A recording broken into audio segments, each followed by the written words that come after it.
सुप्रभातं सर्वेषाम्। अद्य कर्मणि प्रयोगः इति विषये ज्ञास्यामः। आदौ प्रार्थनां कुर्मः। गुरुरेव गतिर्गुरुमेव भजे, गुरुणैव सहास्मि नमो गुरवे। न गुरोः परमं शिशुरस्मि गुरोः, मतिरस्ति गुरौ मम पाहि गुरु। हार्दं स्वागतं सर्वेषाम्। आदौ शब्दरूपाणि पठामः, अनन्तरं तत्र शब्दरूपेषु वारिशब्दः, शम्भुशब्दः, धेनु, मधु इति शब्दचतुष्टयं। कृष्णमूर्ति महोदय। राम राम महोदय। राम राम राम। अहं पाठयामि, अनुवदतु। ओके, अस्तु। इकारान्त नपुंसकलिङ्गः वारिशब्दः। इकारान्तः नपुंसकलिङ्गः वारिशब्दः। वारि वारिणी वारिणी। वारि वारिणी वारिणी। हे वारे हे वारि, हे वारिणी हे वारिणी। हे वारे हे वारि हे वारिणी हे वारिणी। वारि वारिणी वारिणी। वारि वारिणी वारिणी। वारिणा वारिभ्यां वारिभिः। वारिणा वारिभ्यां वारिभिः। वारिणे वारिभ्यां वारिभ्यः। वारिणे वारिभ्यां वारिभ्यः। वारिणः वारिभ्यां वारिभ्यः। वारिणः वारिभ्यां वारिभ्यः। वारिणः वारिणोः वारीणाम्। वारिणः वारिणोः वारीणाम्। वारिणि वारिणोः वारिषु। वारिणि वारिणोः वारिषु। धन्यवादः। धन्यवादः। अत्र वारि इत्युक्ते जलम् इति अर्थः। नपुंसकलिङ्गे अस्ति। हिमांशी भगिनी। राम राम राम। उकारान्तः पुल्लिङ्गः शम्भुशब्दः। उकारान्तः पुल्लिङ्गः शम्भुशब्दः। शम्भुः शम्भू शम्भवः। शम्भुः शम्भू शम्भवः। हे शम्भो हे शम्भू हे शम्भवः। हे शम्भो हे शम्भू हे शम्भवः। शम्भुं शम्भू शम्भून्। शम्भुं शम्भू शम्भून्। शम्भुना शम्भुभ्यां शम्भुभिः। शम्भुना शम्भुभ्यां शम्भुभिः। शम्भवे शम्भुभ्यां शम्भुभ्यः। शम्भवे शम्भुभ्यां शम्भुभ्यः। शम्भोः शम्भुभ्यां शम्भुभ्यः। शम्भोः शम्भुभ्यां शम्भुभ्यः। शम्भोः शम्भोः शम्भूनाम्। शम्भोः शम्भवोः शम्भूनाम्। शम्भोः शम्भुवोः शम्भूनाम्। शम्भोः शम्भवोः शम्भूनाम्। शम्भौ शम्भुवोः शम्भुषु। शम्भो शम्भवोः शम्भुषु। शम्भुषु। शम्भुषु। तत्र षष्ठी सप्तमी द्विवचने शम्भुवोः, तत्र भकारः अपि अर्थः अस्ति, अतः शम्भुवो। Okay ma'am. अभ्यासं करोतु भगिनी। स्वर्णा भगिनी। राम राम। राम राम राम। उकारान्तस्त्रीलिङ्गः धेनुशब्दः। उकारान्तस्त्रीलिङ्गः धेनुशब्दः। धेनुः धेनु धेनवः। धेनुः धेनु धेनवः। हे धेनो हे धेनु हे धेनवः। हे धेनो हे धेनु हे धेनवः धेनुं धेनु धेनुः धेनुं धेनु धेनुः धेन्वा धेनुभ्यां धेनुभिः धेन्वा धेनुभ्यां धेनुभिः धेन्वै धेनवे धेनुभ्यां धेनुभ्यः धेन्वै धेनवे धेनुभ्यां धेनुभ्यः धेन्वाह धेनोः धेनुभ्यां धेनुभ्यः धेन्वाह धेनोः धेनुभ्यां धेनुभ्यः धेन्वाह धेनोः धेन्वोः धेनूनां धेन्वाह धेनोः धेन्वोः धेनूनां धेन्वां धेनौ धेन्वोः धेनुषु धेन्वां धेन्वौ धेन्वोः धेनुषु धेन्वां धेनौ धेन्वोः धेनुषु धेन्वां धेनौ धेन्वोः धेनुषु सम्यक्। अग्रे रञ्जनी भगिनी। राम राम भगिनी। राम राम राम। उकारान्तनपुंसकलिङ्गः मधुशब्दः उकारान्तनपुंसकलिङ्गः मधुशब्दः मधु मधुनी मधूनि मधु मधुनि मधुनि हे मधो हे मधु हे मधुनी हे मधूनि हे मधु हे मधु हे मधुनि हे मधुनि मधु मधुनी मधूनि मधु मधुनि मधुनि मधु मधुनी मधूनि मधु मधुनि मधु मधुनि मधुनि मधुना मधुभ्यां मधुभिः मधुना मधुभ्यां मधुभिः मधुने मधुभ्यां मधुभ्यः मधुने मधुभ्यां मधुभ्यः मधुनः मधुभ्यां मधुभ्यः मधुनः मधुभ्यां मधुभ्यः मधुनः मधुनोः मधूनां मधुनः मधुनोः मधूनां मधुनि मधुनोः मधुषु मधुनि मधुनोः मधुषु। सम्यक्। धन्यवादः भगिनी। धन्यवादः। गतपर्याये वयं पदसङ्ग्रहः इति किञ्चित् ज्ञातवन्तः। तद्विषये इतोपि किञ्चित् विस्तरेण पश्यामः। तत्र पूर्वं पठधातोः अस्माभिः ज्ञातं। आदौ किं ज्ञातवन्तः? तत्र एवं रूपाणि सन्ति। तत्र एकं किं तिङन्तरूपाणि सन्ति, अन्यत् सर्वं तत्र पठति पठ्यते पठिष्यति एतानि तिङन्तरूपाणि। अन्यानि यानि रूपाणि सन्ति तानि कृदन्तरूपाणि इति वयं ज्ञातवन्तः।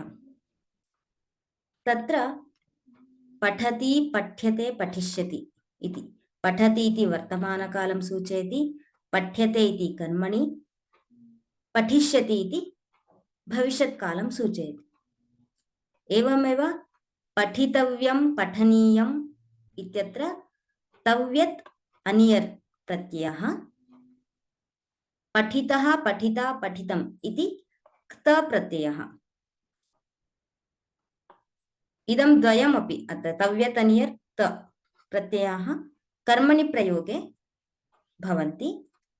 अनन्तरं तवतु प्रत्ययः पठितवान् पठितवती पठितवत् इति, तत्र लिङ्गभेदः अपि अस्ति। अनन्तरं शत्रुप्रत्ययः पठन् पठन्ति। अनन्तरं यदा अव्ययानि भवन्ति, अव्ययानां योजनं भवति, तदानीं त्वा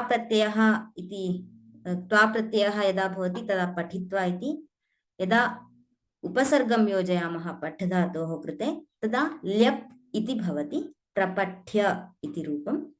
एवमेव तुमुन् प्रत्ययः यदा पठ धातोः भवति तदानीं पठितुम् इति रूपं भवति इति ज्ञातवन्तः। अत्र इतः परं यदा यदा एतत् पदसङ्ग्रहः इति भवति तदानीम् एषः एव वर्णः सर्वत्र सूच्यते। इदानीं तत्र तिङन्तानां नीलवर्णः, तव्यतनियर् अनयोः किं हरितवर्णः, तत्र लैट् कलर् डार्क् कलर् एवं रूपेण अत्र तवतु शत्रुप्रत्ययोः पिङ्क् लैट् एण्ड् डार्क्, एवं अव्ययानां कृते रेड्। एषः यदा एवं वाक्येषु अथवा पदसङ्ग्रहे भवति तदानीम् अनुक्षणं भवतां ज्ञानं भवतु इति कृत्वा एव, अवगमनाय सुलभं भवतु इति कृत्वा एवं करिष्यामि अग्रिमेषु पदसङ्ग्रहेषु। तत्र वाक्यानि वयं पश्यामः। तत्र पठति इति वर्तमानकाले इति ज्ञातवन्तः। तर्हि वाक्यं कथं भवति? छात्रः पठति, छात्रः पठति इति भवति। छात्रेण पठ्यते, अत्र कर्मणि प्रयोगः अस्ति। कर्मणि प्रयोगः कथं भवति इति अग्रे ज्ञास्यामः।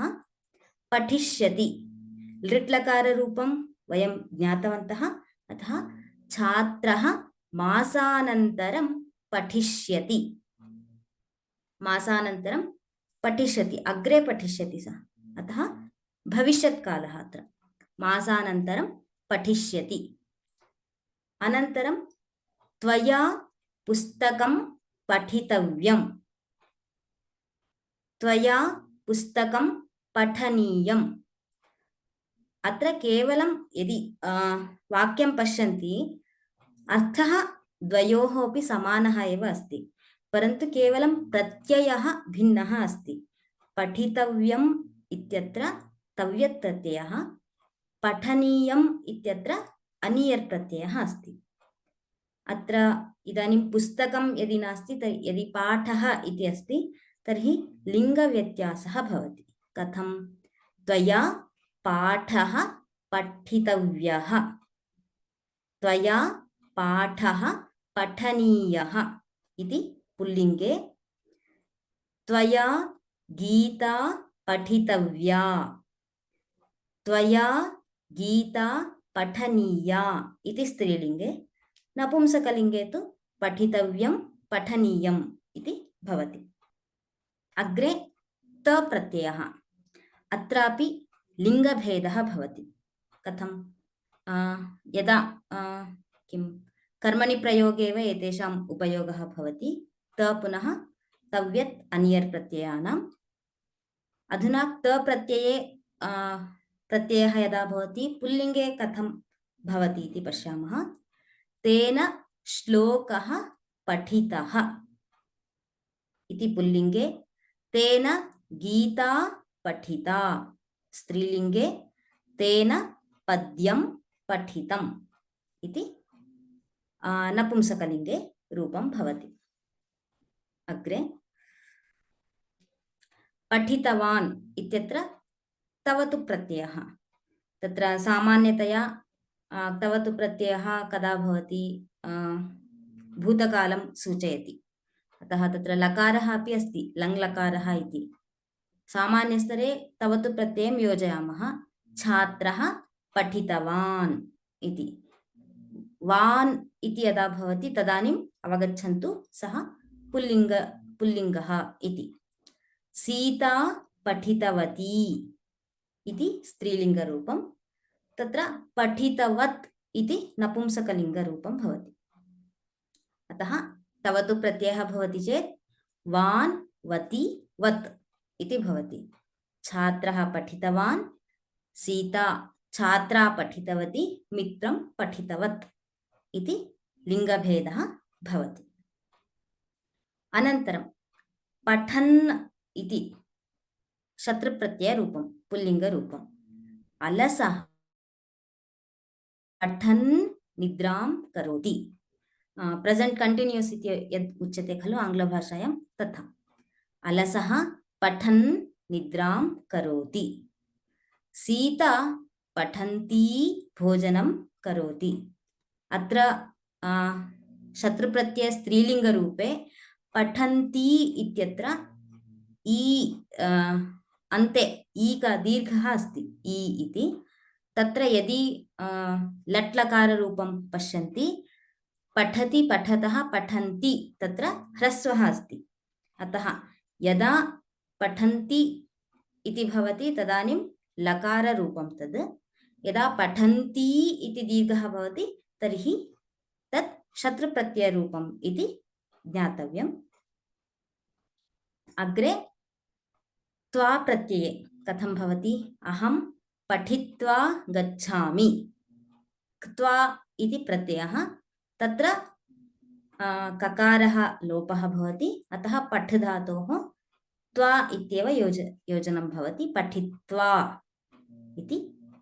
एवमेव प्रपठ्य इति, प्र इति उपसर्गः, तदानीं प्रपठ्य।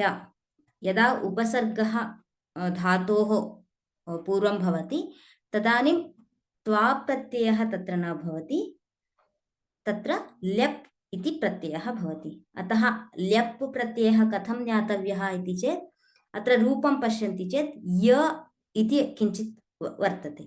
अतः प्रपठ्य, यदि त्वा इति अस्ति तर्हि त्वा प्रत्ययः इति, य इति अत्र आगत्य विलिख्य इत्यादि स्थानेषु य इति अन्ते दृश्यते, तदानीं तत् ल्यप् प्रत्ययरूपम् इति अवगन्तव्यम्। एवमेव तुम् इति भवति चेत् तुमुन् प्रत्ययः तत्र अस्ति इति अवगन्तव्यम्। प्रपठ्य इत्यस्य उदाहरणं पश्यामः। छात्रः प्रपठ्य परीक्षां गच्छति। तत्र उपसर्गाणां बहवः अर्थाः भवन्ति, तत्र वाक्येषु कथं तस्य उपयोगः कृतः इत्याधारेण तस्य शब्दस्य अर्थः स्वीकरणीयः भवति। अग्रे पठितुम्, अलसः पठितुं न इच्छति। अलसः पठितुं न इच्छति इति एवं रूपाणि ज्ञातवन्तः। अग्रे गम् धातोः रूपाणि कथं भवन्ति इति पश्यामः। अत्र यद्यपि गम् इति धातुः अस्ति, पूर्वं तत्र पठ इति आसीत्, अतः पठति इति आसीत्, परन्तु अत्र गम् इति धातुः अस्ति, अतः गच्छ इति तत्र आदेशः भवति। तत्र कथम् इत्यादि व्याकरणदृष्ट्या तद् अस्ति, अत्र सद्यः मास्तु। गच्छति, गम् धातोः गच्छति इति रूपम् इति ज्ञानं भवतु। गच्छति इति भवति। अनन्तरं गम् धातोः कृते यदा कर्मणि भवति तदानीं गम्यते, गमिष्यति इति। अत्र गन्तव्यं, पूर्वं किम् आसीत्? पठ् धातोः पठितव्यम् इति आसीत्, अत्र गम् इति धातुः इति कारणतः गन्तव्यं, गमनीयम् इति अन्यर् प्रत्यये, गतः गता गतम् इति क्त प्रत्यये, गतवान् गतवती इति तवतु, गच्छन् गच्छन्ति इति शत्रुप्रत्ययः, गत्वा आगत्य गन्तुम् इति त्वा ल्यप् तुमुन्, एवं रूपाणि भवन्ति। इदं केवलं किम् अद्य एतेषां वाक्यानि पश्यामः, परन्तु अग्रे प्रत्येकं पाठे अपि पदसङ्ग्रहः अस्ति। तत्र इतरेषां धातूनां भवन्तः एव रूपाणि सङ्गृह्णन्तु एकत्र। अस्य वाक्यानि पश्यामः। कोऽपि पठति वा? विष्णुप्रिया भगिनी। राम राम। राम राम राम। वाक्यानि पठतु। गच्छति रामः वनं गच्छति गम्यते रामेण शाला गम्यते गमिष्यति अग्रिममासे श्यामः देहलीनगरं गमिष्यति गन्तव्यं मया गृहं गन्तव्यं गमनीयं त्वया कार्यं समाप्य गृहं गमनीयम् गतः बालकेन विद्यालयः गतः गता मैथिल्या काञ्ची गता गतं पित्रा मन्दिरं गतम् अस्तु, धन्यवादः। धन्यवादः। अत्र इदानीम् अवलोकयन्ति चेत् तत्र यथा रूपाणि आसन् तद्वत् अत्र गृहम् इति नपुंसकलिङ्गे अस्ति तव्यत् प्रत्यये, अतः गन्तव्यम् इति अस्ति। यदि देवालयः इति अभविष्यत् तर्हि मया देवालयः गन्तव्यः, मया शाला गन्तव्या, मया शाला गमनीया इति एवं तत्र लिङ्गभेदः भवति। अग्रे विद्यालयः इत्यत्र तप्रत्यये, विद्यालयः इत्यत्र पुल्लिङ्गः अस्ति अतः गतः, काञ्ची इति क्षेत्रस्य नाम, काञ्ची इति स्त्रीलिङ्गे अस्ति अतः गता इति, मन्दिरं नपुंसकलिङ्गं, गतम् इति नपुंसकलिङ्गे रूपं भवति। अग्रे भाग्यलक्ष्मी भगिनी वाक्यानि पठतु। नमस्कार मैडम। नमस्ते। गता वाक्यानि गतवान् गिरीशः देवालयं गतवान् राधा आपणं गतवती श्रवणं मार्गे गच्छन् तृणं स्पृशति बालिका शालां गच्छन्ति सुभाषितं वदति अहं गृहं गत्वा भोजनं करोमि माता कार्यालयात् आगत्य पच्यति छात्राः प्रवासार्थं गन्तुम् उत्सुकाः सन्ति। नमस्ते मैडम। नमस्ते। छात्राः प्रवासार्थं गन्तुम् उत्सुकाः सन्ति। उत्सुकाः सन्ति। Okay madam, thank you. अस्तु, धन्यवादः। धन्यवादः। अत्र इदानीं तवतु प्रत्ययः अस्ति। गतवान्, गम् इति धातुः गतवान्। यदि लिख इति धातुः अभविष्यत् तर्हि लिखितवान्। धावति इत्यस्य तवतु रूपं धावितवान्, धावितवती, धावितवत् इति एवं भवति। लिख धातोः लिखितवान्, लिखितवती, लिखितवत् एवं रूपाणि भवन्ति। अत्र गच्छन् शत्रुप्रत्ययः। श्वानः मार्गे गच्छन् तृणं स्पृशति। गच्छन् प्रेजेंट कंटिन्यूअस, एवं गमनसमये इति यदा वदामः तदानीं श्वानः मार्गे गच्छन् तृणं स्पृशति। बालिका शालां गच्छन्ती सुभाषितं वदति। सा गच्छन्ती सुभाषितं वदति। गमनक्रिया अपि अस्ति, तेन सह सुभाषितम् अपि वदति। अतः बालिका शालां गच्छन्ती सुभाषितं वदति। एवं अहं गृहं गत्वा भोजनं करोमि। अत्र त्वा लेप् तुमुन्, अत्र इतोपि कश्चन अंशः इत्युक्ते यदि एकं वाक्यम् इदानीं पश्यन्ति, यदि वाक्यद्वयम् अस्ति, वाक्यद्वयं यथा अहं गृहं गच्छामि भोजनं करोमि इति वाक्यद्वयम् अस्ति। त्वा प्रत्ययः कदा भवति? एकस्याः क्रियायाः अनन्तरम् अपरं कार्यं सूचयितुं प्रथमक्रियायाः कृते त्वा प्रत्ययं योजयामः। तदानीम् अहं गृहं गत्वा भोजनं करोमि।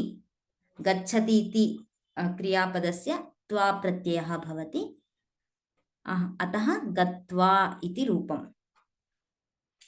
अत्रापि so in lep also same thing happens. माता कार्यालयात् आगच्छति पचति इति वाक्यमस्ति चेत् तत्र अग्रिम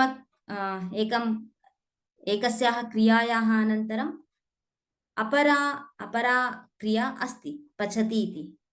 अतः पूर्वं या क्रिया अस्ति तस्य कृते ल्यप् भवति। अत्र आ इति उपसर्गः अस्ति, अतः ल्यप् प्रत्ययः भवति। वाक्यं किं भवति तदा? माता कार्यालयात् आगत्य पचति इति वाक्यं भवति। अग्रिमं तुमुन् प्रत्ययः गन्तुम् इति भवति। अत्रापि वाक्यद्वयमस्ति। छात्राः प्रवासार्थं गच्छन्ति उत्सुकाः सन्ति, अथवा गमिष्यन्ति इति स्वीकुर्मः चेत् गमिष्यन्ति उत्सुकाः सन्ति इति अस्ति। तदानीम् अत्र किं भवति? ते अग्रे किमपि कार्यम् अस्ति, तदर्थं उत्सुकता छात्राणाम् अस्ति। तर्हि पूर्वस्याः क्रियायाः कृते तुमुन् प्रत्ययः भवति। छात्राः प्रवासार्थं गन्तुम् उत्सुकाः सन्ति। अत्र केचन त्वा तुमुन् इत्यादि रूपकथनसन्दर्भे एतादृशान् दोषान् कुर्वन्ति। यथा गम् इति धातुः अस्ति, अतः गमित्वा इति वदन्ति, परन्तु गमित्वा इति दोषः। गमित्वा इस् राङ्ग्, गमित्वा इति न भवति। गत्वा इस् रैट् फार्म् आफ् त्वा प्रत्यय, गत्वा इति भवति। पुनः तुमुन् प्रत्यये गमितुम् अथवा गच्छितुम् इति कुर्वन्ति। यथा पठ धातोः पठितुम् इति रूपं यथा भवति, अतः गमितुम् अथवा गच्छितुम् इति वदन्ति, परन्तु सः दोषः। गन्तुम् इति साधुप्रयोगः, गन्तुम् इति साधुप्रयोगः। अग्रिम धातुं पश्यामः। पा इति धातुः। अत्र यदि धातुं पश्यन्ति, पा इति आकारान्तः अस्ति। पा इति आकारान्तः अस्ति। प्रवासार्थम् इत्युक्ते पिक्निक् अथवा टूर् इति स्वीकर्तुं, टूर् इति अर्थः। पा इति धातुः आकारान्तः अस्ति, परन्तु यथा गम् धातोः गच्छ इति आदेशः भवति, तथा अत्र पिब इति भवति। तदा वर्तमानकाले पिबति इति रूपं। कर्मणि पीयते इति भवति। पास्यति इति भविष्यत्कालरूपम्। अत्र पा इति धातुः अस्ति इति ज्ञातवन्तः। यदा पा धातोः तव्यत् प्रत्ययः भवति, तदानीं पातव्यम्। अत्र पा इति धातुः अत्र तव्यत् योजितम्, अतः पातव्यम् इति भवति। एवमेव अनियर् योजयामः चेत् पानीयम् इति भवति। एवमेव त प्रत्ययः यदा भवति, अत्र अवलोकयन्ति चेत् सर्वत्र इ इति जातम् अस्ति। पाधातोः इ इति दीर्घः अस्ति, अतः पीतः, पीता, पीतम्। पीतः इत्यत्र यत्र वर्णविशेषः अस्ति, सः अत्र न, अत्र तदेव वाक्यानुगुणं वर्णविशेषः वा अथवा त प्रत्ययः वा इति अवगन्तव्यम्। अत्र त प्रत्ययः पीतः, पीता, पीतम् इति। एवमेव तवतु प्रत्यये अपि पाधातोः पी इति दीर्घः भवति। पीतवान्, पीतवती। एवं शत्रुप्रत्यये अत्र यथा वर्तमानकाले रूपं पिबति इति आसीत्, तस्यैव पिब इति आदेशः भवति। अत्र पिबन्, पिबन्ति इति पुल्लिङ्गे स्त्रीलिङ्गे। एवं त्वा प्रत्ययः यदा भवति तदा पीत्वा ल्यप् आ इति उपसर्गः आपीय पातुम् इति तुमुन् प्रत्ययः भवति। एतेषां वाक्यानि पश्यामः। कः पठति? सुजाता भगिनी। पिबति बालः क्षीरं पिबति पीयते मया जलं पीयते पाश्यति मिहिरः फलरसं पास्यति पातव्यं रोगिणा औषधं पातव्यं पानीयं वृद्धेन भोजनात् पूर्वम् औषधं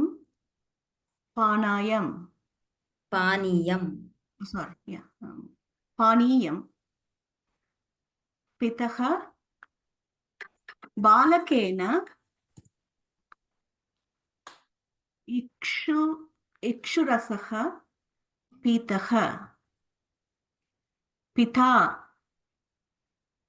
देवैः सुधा पिता पीता पीता पीतं मित्रेण तक्रं पीतं।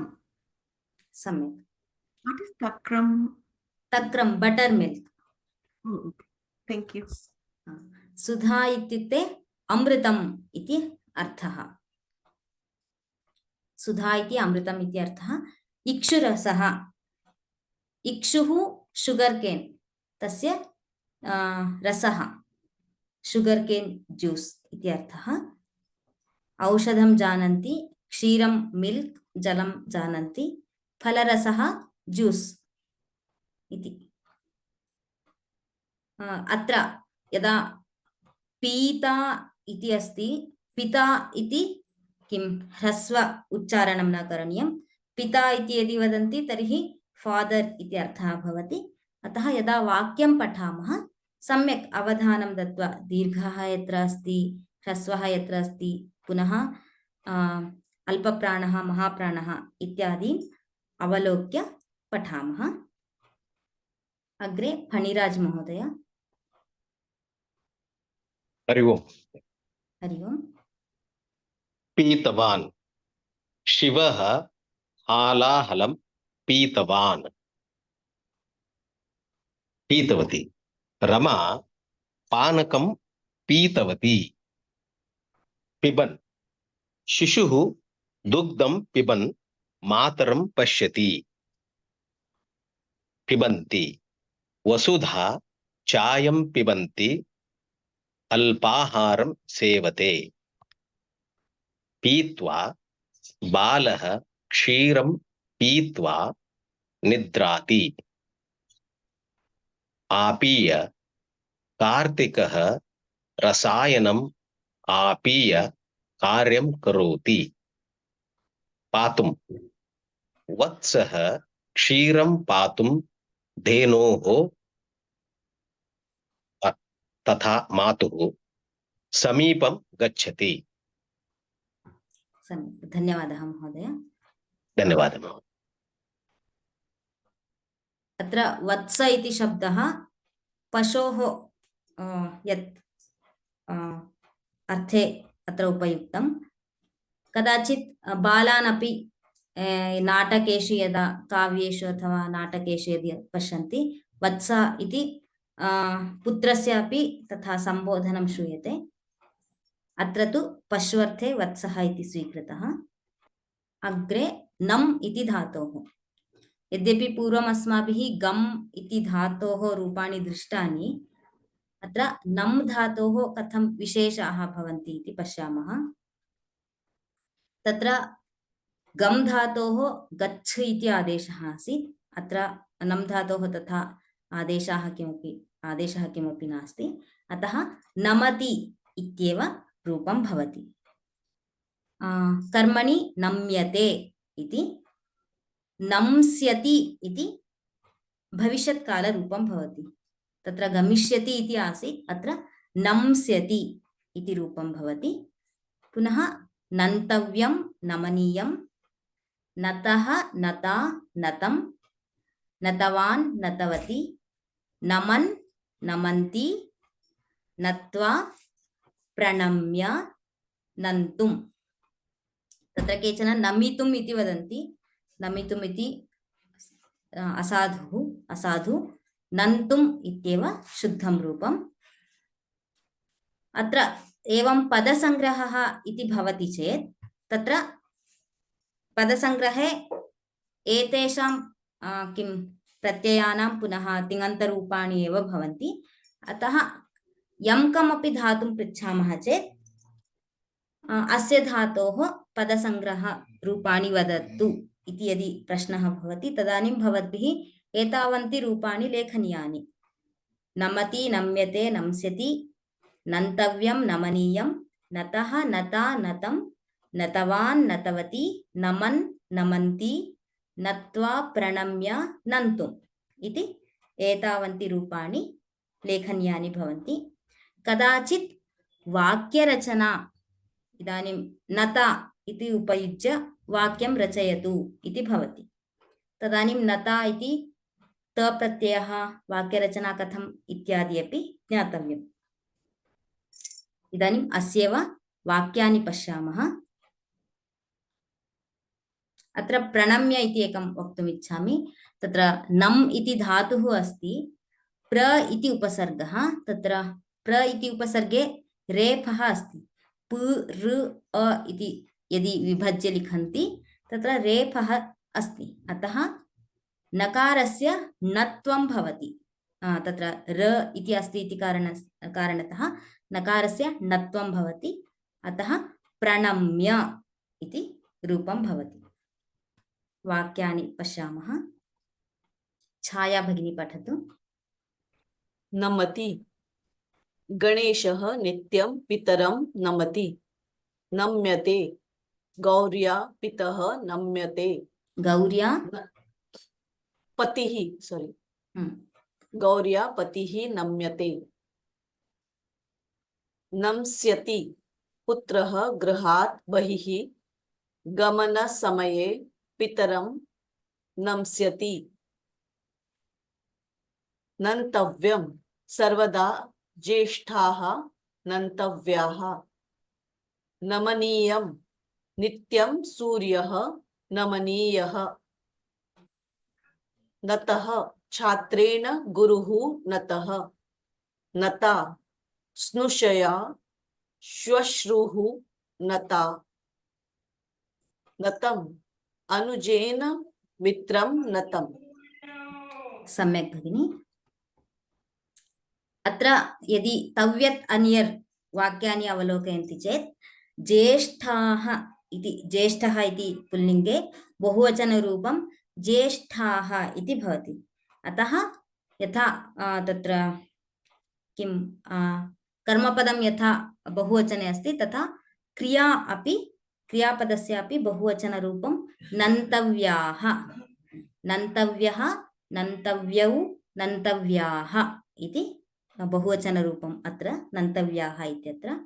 पुनः सूर्यः इति एकवचने अस्ति, पुल्लिङ्गरूपम् एकवचने।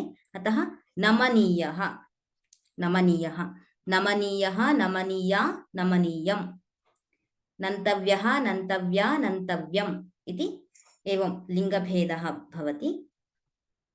अग्रे शिरीषा भगिनी। नमो नमः भगिनी। नमो नमः। नतवान्। पौत्रः मातामहीं नतवान्। नतवती। पौत्री मातामहीं नतवती।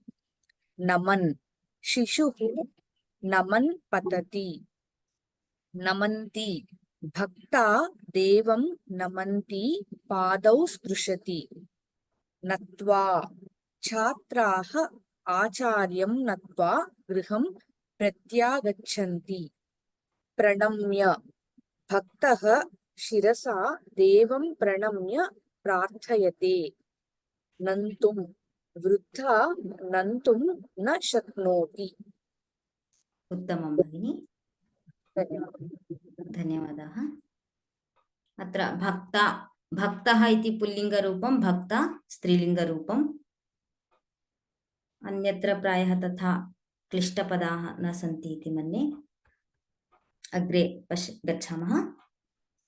एवं पदसङ्ग्रहस्य किम् आदौ यद्यपि कदाचित् वाक्यानि पृच्छेयुः, तत्र प्रश्नपत्रे एवमेव भवति इति नास्ति।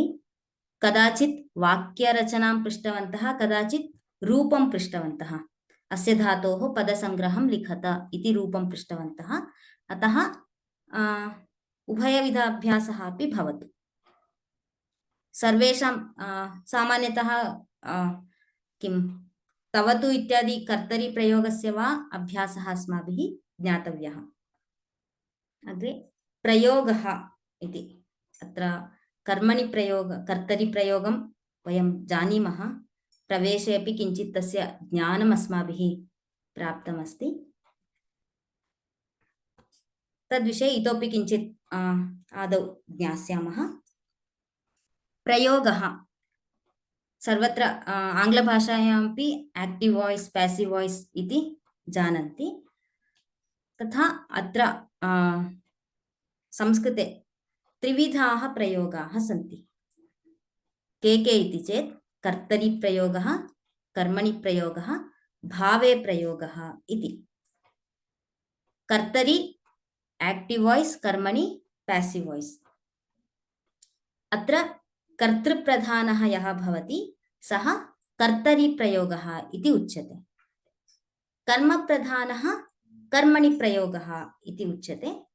भावप्रधानः यः भवति सः भावे प्रयोगः इति उच्यते।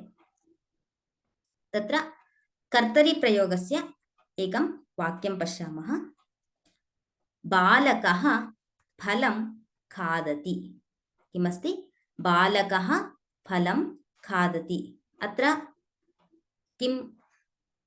बालकः इति कर्तृपदं, फलम् इति कर्मपदं, खादति इति क्रियापदम् अस्ति। पुनश्च बालकः इति किं? प्रथमा विभक्तिः, फलम् इति द्वितीया विभक्तिः, खादति इति प्रथमपुरुष एकवचनरूपम्। अत्र बालकः इति एकवचनमस्ति, अतः खादति इत्यपि कर्तृपदम् अनुसृत्य क्रियापदं भवति, क्रियापदस्य वचनं भवति। अतः खादति इति रूपम् अस्ति। अत्र आदौ कर्तृपदं, कर्मपदं, क्रियापदम् इत्युक्ते किम् इति पश्यामः। आदौ क्रियापदं नाम किं? तत्र क्रियां यत् पदं सूचयति तत् क्रियापदम् इति उच्यते। गच्छति इत्यत्र गमनक्रिया अस्ति। खादति खादनक्रिया अस्ति। पठति पठनक्रिया। अतः यत् क्रियां सूचयति, एक्शन् यत् सूचयति तत् क्रियापदम् इति उच्यते। यः करोति, खादनक्रिया कस्य कृते अस्ति? बालकस्य कृते उक्तमस्ति अत्र। अतः बालकः कर्ता भवति। बालकः कर्ता भवति। अतः कर्तृसूचकं, कर्तारं यत् पदं सूचयति तत् कर्तृपदम् इति उच्यते। अनन्तरं कर्म, कर्म सूचकं, कर्मवाचकं पदं कर्मपदम् इति उच्यते। अतः अत्र बालकः, अस्मिन् वाक्ये बालकः फलं खादति इति वाक्ये बालकः इति कर्ता, कर्मपदं फलम् इति क्रिया, खादति इति अस्ति। अत्र कर्तरि प्रयोगे कर्तृपदस्य यद् वचनं भवति तदेव क्रियापदस्यापि भवति। बालकः इति एकवचनम्, अतः खादति इत्यपि एकवचने अस्ति। एतत् एषः कर्तरिप्रयोगः अस्ति। तत्र अन्यानि अपि वाक्यानि पश्यामः। बालकः पुस्तकं पठति, महिला मन्दिरं गच्छति, छात्रौ श्लोकं वदतः, गृहिण्यौ मालां कुरुतः, भक्ताः देवं नमन्ति, शिक्षकाः विद्यालयं गच्छन्ति। अत्र एतानि वाक्यानि यदि पश्यन्ति तत्र प्रथमवाक्यद्वयं पश्यन्तु। बालकः पुस्तकं पठति, महिला मन्दिरं गच्छति। So here the कर्तृपद बालकः and महिला are in एकवचन, अतः क्रिया अपि एकवचने अस्ति। पठति गच्छति इति एकवचने अस्ति। तृतीय चतुर्थ वाक्यं, थर्ड एंड फोर्थ सेंटेंस, छात्रौ श्लोकं वदतः, गृहिण्यौ मालां कुरुतः। छात्रौ गृहिण्यौ, गृहिणी इति ईकारान्त स्त्रीलिंग शब्दः, गृहिण्यौ इति द्विवचनं, छात्रौ गृहिण्यौ इति द्विवचने स्तः, अतः वदतः कुरुतः इति क्रिया अपि द्विवचने अस्ति। अग्रिमवाक्यद्वयं पश्यन्तु। भक्ताः देवं नमन्ति, शिक्षकाः विद्यालयं गच्छन्ति। भक्ताः शिक्षकाः इति बहुवचने अस्ति, अतः नमन्ति गच्छन्ति इत्यपि बहुवचने अस्ति। अतः एतेषां वाक्यानाम् एवम् अवलोकनेन किं ज्ञायते? कर्तृपदस्य यद्वचनम् अस्ति तदेव क्रियापदस्य अपि अस्ति। अतः कर्तृपदस्य क्रियापदस्य च वचनसम्बन्धः अस्ति इति ज्ञायते। अधुना एतानि वाक्यानि पश्यामः। अहं मन्दिरं गच्छामि, वयं मन्दिरं गच्छामः। अत्र किम् अस्ति? अस्मत् शब्दः अस्ति, अहम् इति एकवचनं, गच्छामि इत्यपि एकवचनम्। अत्र अहम् इति गच्छामि इति किम् अस्ति? उत्तमपुरुष एकवचनरूपम्। यदा उत्तमपुरुषः भवति तदानीं सर्वदा अस्मत् शब्दः एव भवति इति ज्ञातवन्तः वयं।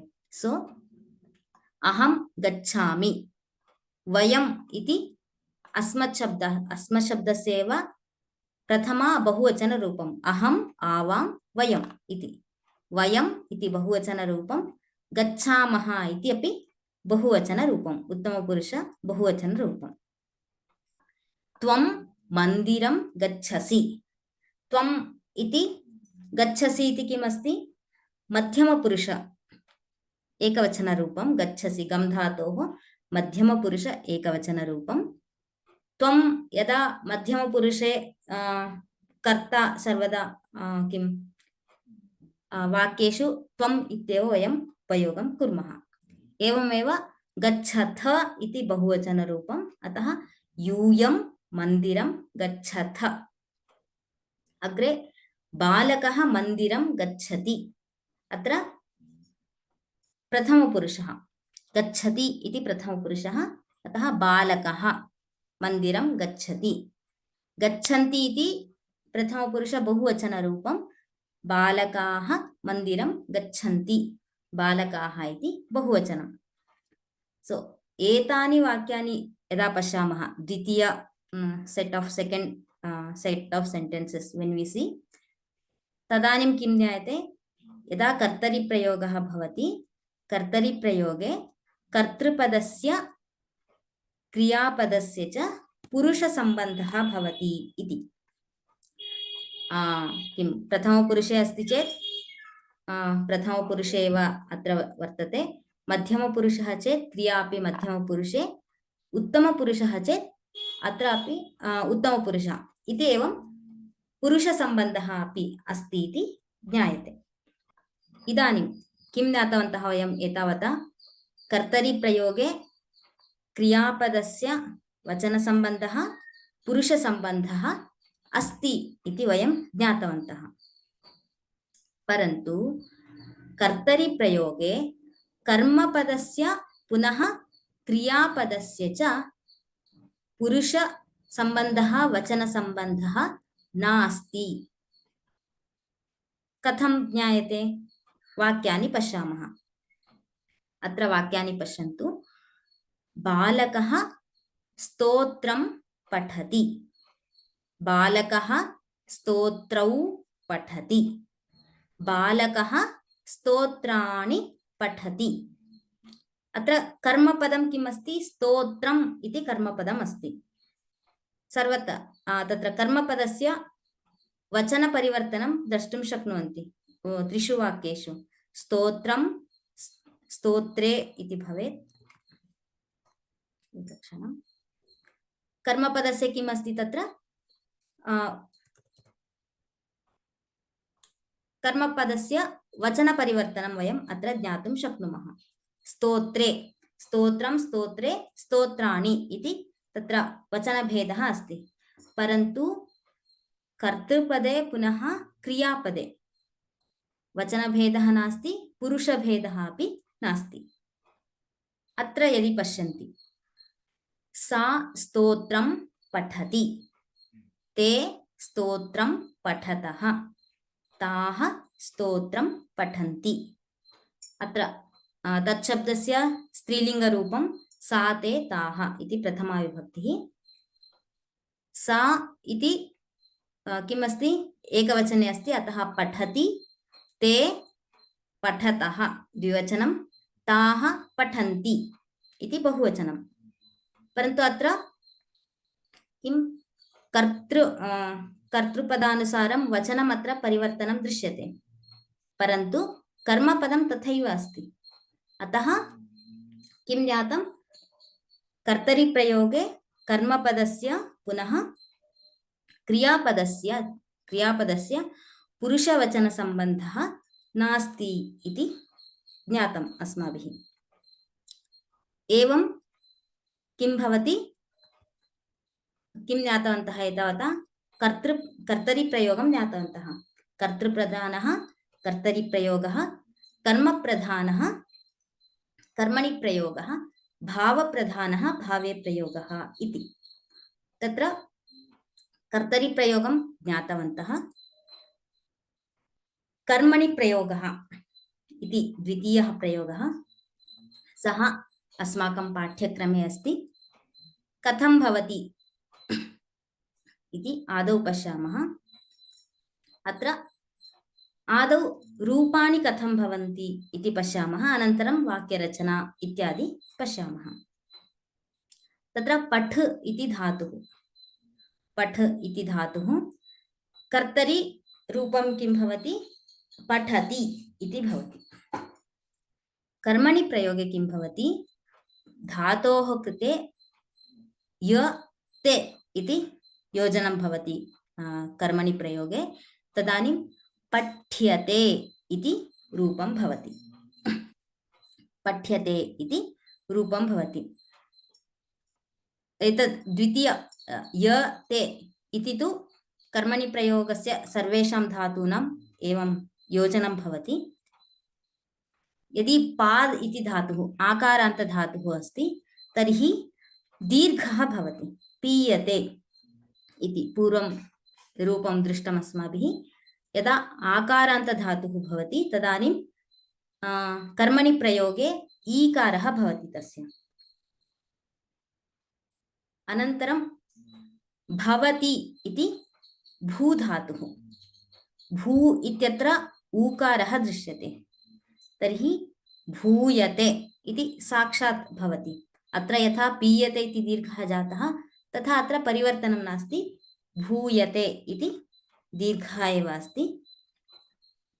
वन्दते इति किम्? आत्मनेपदधातुः, वन्द् धातुः आत्मनेपदधातुः। अत्र वन्दते इति अस्ति, तर्हि अत्र कथं भवति इति चेत् वन्द्यते। अत्रैव किं साक्षात् योजयामः चेत् वन्द्यते इत्येव रूपं प्राप्नुमः।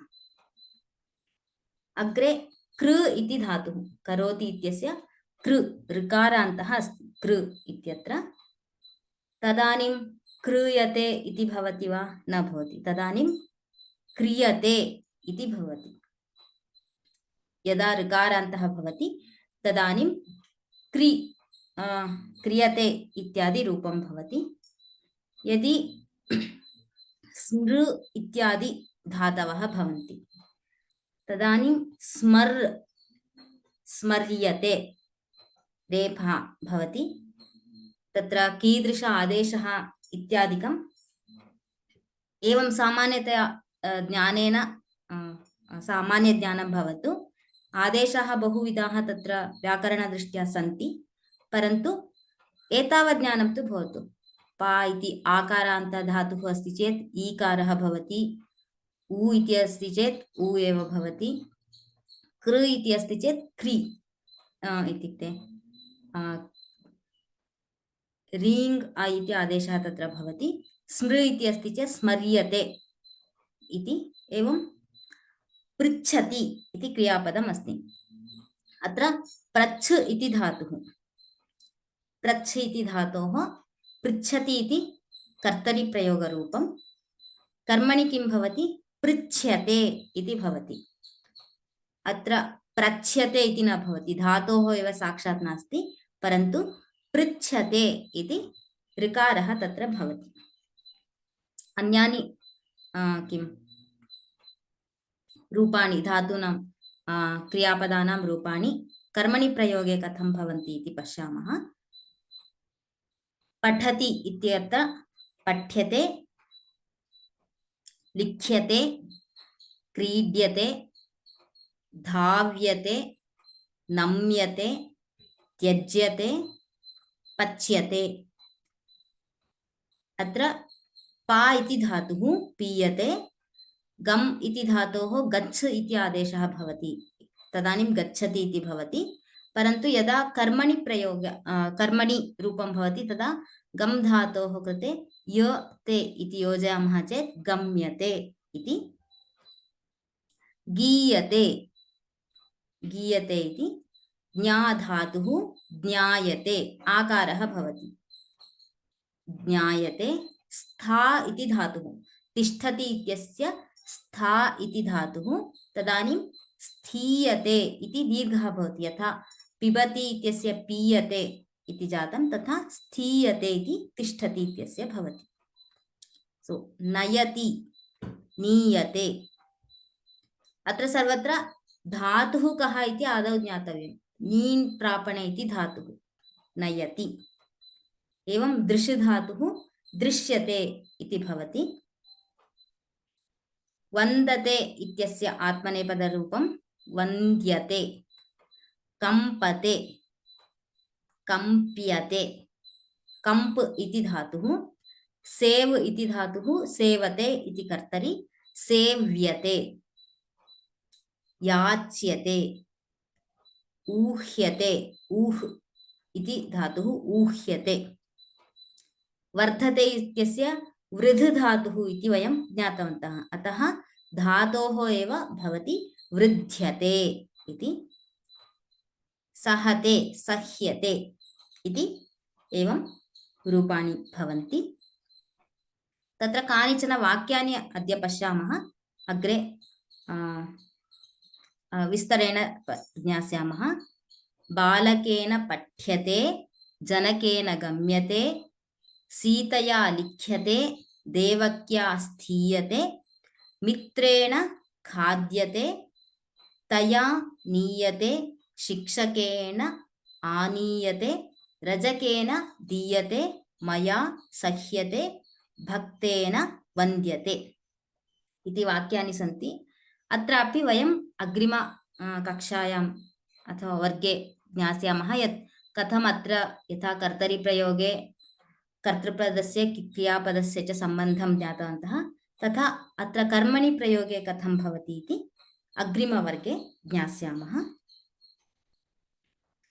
अद्य किं किम् अधीतं तर्हि वारिशब्दः शम्भु धेनु मधुशब्दरूपाणि पदसङ्ग्रहः एवमेव कर्मणि प्रयोगस्य स्वरूपं किञ्चित् ज्ञातवन्तः। तर्हि गृहकार्यं किं? भवतां अन्येषु पाठेषु पदसङ्ग्रहः इत्यत्र ये धातवः निर्दिष्टाः तेषां रूपाणां सङ्ग्रहः करणीयः। प्रश्नाः सन्ति चेत् प्रवासार्थं पिक्निक् अथवा टूर् इति उक्तं। नमति इति कर्तरीरूपं, नम्यते इति कर्मणि प्रयोगः, तिष्ठति स्टाण्ड् टु स्टाण्ड् इति अर्थः, स्थीयते तस्यैव कर्मणि रूपम्। अन्य प्रश्नाः न सन्ति, तर्हि अद्य समापयामः। अभ्यासं कृत्वा गच्छन्तु। धन्यवादाः। राम राम राम।